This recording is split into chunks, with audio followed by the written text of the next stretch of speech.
Hello, I'm JP Venoit, President and CEO of Masonicare. Thank you all for your support during this difficult time. Masonicare continues to fight the COVID virus on all fronts of our organization, and I would like to thank all of our residents and patients for allowing us to be there for you. You are incredibly special to Masonicare, and we are doing everything we can to keep you safe. I would like to thank the staff for the amazing job they have done caring for our residents and patients. Recently, we had a visit at the Masonicare Health Center from a state surveyor and 2 National Guardsmen. During this visit, they reviewed our infectious control measures, policies and procedures, PPE inventory, staffing, and took a tour of the floors. The visit was met with many positive comments from the team regarding the excellent work being done by our staff. Thank you to everyone for a job well done. Over the next few weeks, I have asked some of my key members of Masonicare to come and give us their insight. Today I'm joined by Bob Polito. He's the chairman of the Board of Trustees. Bob, thank you for coming. If you don't mind, I have a few questions for you. How involved is the board in managing the COVID pandemic? It's a great question, JP. The board, as you know, is very involved with assisting the leadership of Masonicare. You have to remember that a board of directors, any board of directors, is really a strategic setting committee that helps set the strategic direction of the company, but also acts as somewhat of an oversight committee as well. So as we communicate effectively every week, our weekly meetings, you and I get together at least once a week via telephone, review all of the items that are ongoing at Masonicare. The board is, I think, very, very well informed about what's happening at Masonicare, not just during the COVID-19 pandemic, but virtually throughout the year. There's not a day that goes by that you and I don't talk, text, or email.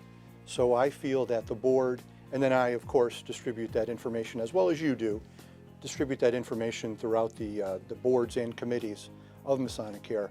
So I do believe that we're very, very well informed, and we're also trying to assist you as leadership in circumnavigating what's happening with the company at this point in time. So what do you see as the biggest challenges Masonicare is dealing with during this crisis? Clearly the biggest crisis the company has ever seen. We've been around for about 125 years. Actually, September will be 125 years. We've been through World War I, the Spanish flu, World War II. The company has done such a wonderful job in navigating the pandemic in 2020. What really concerns me as the chairman of the board is the PPE, the adequacy of the PPE for our employees, and obviously clearly that affects and impacts our patients and our residents. So keeping our staff adequately safeguarded and then having them safeguard our patients and residents is number one within the whole company. And then as we go down from there, it's the financial impact that all of this has on the company as well. As you know, as the board knows, as the leadership knows, we've been paying some pretty significant increases in cost for PPE. Something that cost just 25 cents 3 months ago is now $2. I use it as an example, but we know that is even higher. But so those are the things that really impacts the board and obviously the leadership of the company, as well as every person within the company. So, what are you the proudest of Masonicare in addressing this crisis? Yeah, it's a great question. I am so proud of so many things at Masonicare, but mostly I'm very proud of you, JP. You've done a wonderful job in your leadership, and that flows all the way down to every employee at Masonicare. We have risen to the occasion, and just by the fact of our efficiency in our operations, even though we know that the financial impact is going to be great, we still have safeguarded our patients and our residents. And I can't be more proud of what's been happening here. I have a lot of sleepless nights about what's happening, and I wake up at 3 a.m. thinking, do we have this covered? Do we have that covered? But I know that you and your leadership team have it all covered, and we couldn't be in a better position. We could be in a far worse position, but I can't think of us being in a better position than we are right now with what you have done and what your leadership has done. I've talked to each one of them personally, and I've given them my thanks. At some point, I'd like to thank every employee of Masonicare for what they have done. The courage, the leadership, the integrity. As I mentioned in my note to the employees in May, I'm inspired by you all. It's been wonderful. Bob, thank you. One of the questions, or one of the comments you said earlier, is you're inspired by what's happening here at Masonicare. But I don't know if everybody realizes the amount of time that you put into this organization. You talked a little bit about a lot of texting, a lot of emails, a lot of meetings. Absolutely.